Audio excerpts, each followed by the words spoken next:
What's going on? I know it's been a minute since I have recorded a YouTube video, but don't worry, have no fear, your girl is here, and I am here to talk about some of my top reads for 2025 thus far. I know we already passed the halfway point for the year, but it's never too late for me to tell you what I've read this year so far that I absolutely love that you should put on your TBR and read like tomorrow. Are you ready for these book recs? Because I'm ready to provide them for you. Okay? This is in no specific order. These are just my favorite reads. Out of the 144 books that I've read this year, these are the ones that really stuck with me. Okay? Let me get into it. Starting off with Summer's Echo by Robbi Renee. That is a second chance romance. And I had just absolutely loved the way Echo loved on Summer, the patience that he had with her as she navigated, her love life and him wanting to be with her, just the patience that he had with her and the emotions that I felt through that book. Like every emotion you could have feel, you felt it in that book. And I love that book so much. I always highly recommend that book, especially when it comes to second chance romances. And I'm actually doing a reread again. By now, I just read this book in I think June or July. And I'm doing a reread again with the audio because I love the book that much. Read it for yourself, I'm telling you. And then next we have the Mind, Body, and Soul series by Netra Antoinette. It starts off with body count, and then currently we are on body language. Let me tell you, those books are going to leave you laughing and wanting more. And they might snatch your edges. I had to go check in the mirror to make sure my edges had grown back because the way how the first part of body language had end, yeah, my edges were snatched. Netra has snatched my edges, but I read the second part of body language, as you can see, my edges have grown back pretty well, if I do say so myself. A Little Kissing Between Friends by Chencia Higgins. I don't know why I expected from that book because if you know me by now, I know that I don't read that books. I do not read the back of books. I like to get in surprise because I feel if I read the back of the book, then I already know what the book is. And I want to be surprised when it comes to the storyline, the characters, and all the little tidbits in between. I want the full experience. I don't read the back of books. I don't do sneak peeks. I'm going to just wait for the full book to appear. And A Little Kissing Between Friends. Child, buckle up. Because I did not expect that book to go the way that it went. It went completely left field. Sweet Heat by Bolu, Babalola. So that was the second part after Honey and Spice. It is a rom-com. It will leave you laughing from the beginning to the end. Kiki and Malachi's love story is one for the books, and this was one of my most anticipated reads for this year, and it did not disappoint at all. So if you have not read Honey and Spice yet, get it so that you can read Sweet Heat. Now this series had me in a tizzy, and I was mad at the author for a minute. Like, I didn't want to read anything else in his catalog because he had made me really mad with his decision for one of the characters. At the end of the day, yes, it's his book, but my feelings were hurt. And I told him about it. The Street series by Kold. It's not entitled The Street series. It doesn't have a name. So I told him, well, I calling it The Street series because it don't have a name. And in the titles of the book has the word street. So I just call it the Street series. But that series was so good, and there is another part coming. I don't know when it's coming, but I needed to come out like yesterday. But of course, I'm patient when it comes to releases. But the Street series by Arthur Kold, if you are really into urban fiction, I highly suggest you pick up that series today. Cool. Smoke Signals by Danielle Brooks. The main character is a firefighter. Need I say more? It was really funny how the main character and the female character have meet and how their relationship progressed. It was really funny. It was really cute, and I enjoyed the entire book. But Firefighter. Okay. Onyx Storm by Rebecca Yarros. So I read that like in the beginning of the year. Um, you know, the Imperium series. I don't know. I absolutely enjoyed that book, and I enjoyed the series. Like dragons, that whole series. I love it done real bad, and Onyx Storm did not disappoint. I actually did not listen to the audios as yet because being that there will be a fourth part, I'm gonna wait to listen to the audio next year if the fourth one is being released next year or in 2027. Or maybe I just might listen to it before the year ends. And it is the graphic audio version, which is the best way to listen to that series. So I am excited to do it, but I wanted to wait closer until the next book comes out. But I don't know when the next book will come out at this point. So I might just say, yeah, whatever. I can listen to it before the year end.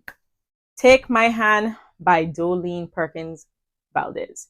And you're probably wondering, like, how is this book in your top reads? Because it's such a heavy read.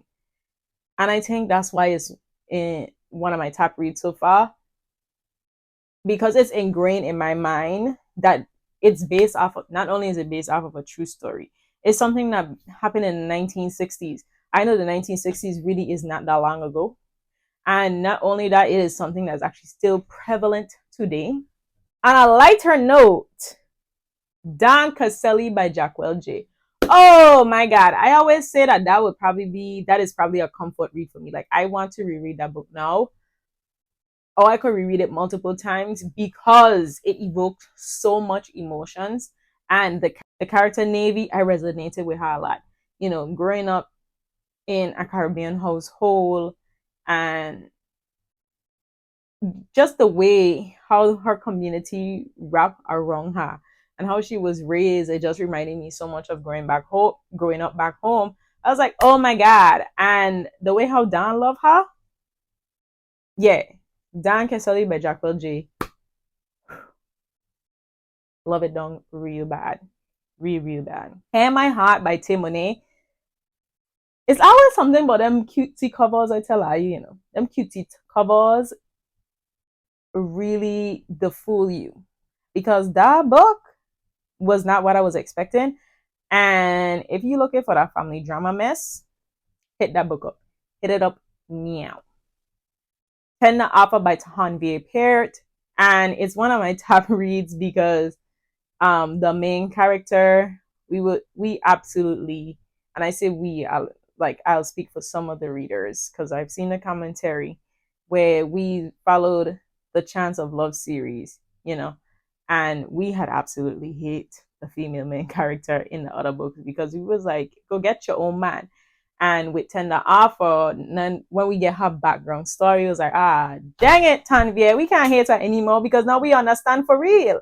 So it sticks in my mind because I really can't believe that she was able to change our perspective on this character. And of course, Tanvier is one of my favorite rom-com authors. But yeah, Tender Offer was the perfect combination to the Chance of Love series, and I absolutely loved it down real bad. Dionysus by Tatiana Timmons.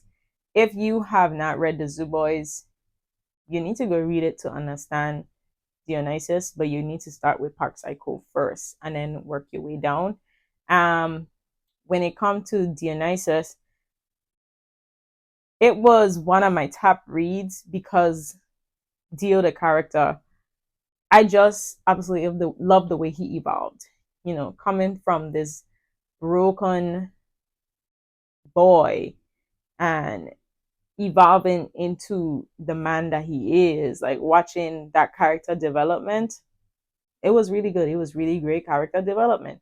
I absolutely love the storyline. Like, you can't get me off of Tatiana Timmons' catalog yet. I'm still going through it, and it has not disappointed me at all. Can't Get Enough by Kennedy Ryan. Maverick. Do I need to say any more? Maverick is one of those book boyfriends. Maverick and Echo from Summer's Echo, they are book boyfriends. Maverick is that guy. Where Your Eyes Linger by Dani Ward. All I have to say is paranormal strippers. That's all I have to say. That blew me that blew me away. I ate that book up in like 2 days. It was so good. And without a doubt, the Legendborn series by Tracy Deon. Come on. Black Magic Tree. Magic Tree? Is that even a word? Black Fantasies. The Legendborn series, if you have not read it yet, especially if you love Black Fantasies, like I really don't know what you are waiting on. Between that and The School of Nawlins by Deric Augustine, they are both Black fantasies with magic in the center of their beings. Those two books needs to be on your TBR and they need to be read before the year ends. Only for the Week by Natasha Bishop. Rome, Romy Rome, Rome, my guy. Where are you, my Rome? Rome is that guy. I don't think anybody beating Rome right now, if we're being honest. But he really is that guy and then some. And to wrap up this video, my last two books, top 10 must read, because anything she writes is golden. I will not leave you disappointed. It's actually two books from her that's in my top reads. One for the Team and Group Trip by Aria Daze. Because I love me a white shoes, and she knows how to write the fuck out of a white shoes. Oh my god! Aria, my girl! I love her so bad. Love it, love it, love it, love it. So these are just some of my top reads thus far for the year. This is just some out of the 144 books that I've read so far. Comment down below. Let me know what some of your top reads are. I like to add books to my TBR. I'll read them. Just don't ask me when, but I will. So I always listen to your suggestions and your reviews, and I take them into consideration when I decide I'm in a certain mood for a book. I look to see in my list what's there. So let me know what your top reads is. Comment down below. Thank you for watching. Don't forget to like, comment, subscribe, recommend to your friends, share it up, and I'll see you in my next video. Don't forget, books don't expire. Buy the book. You can read it anyways. Check out you.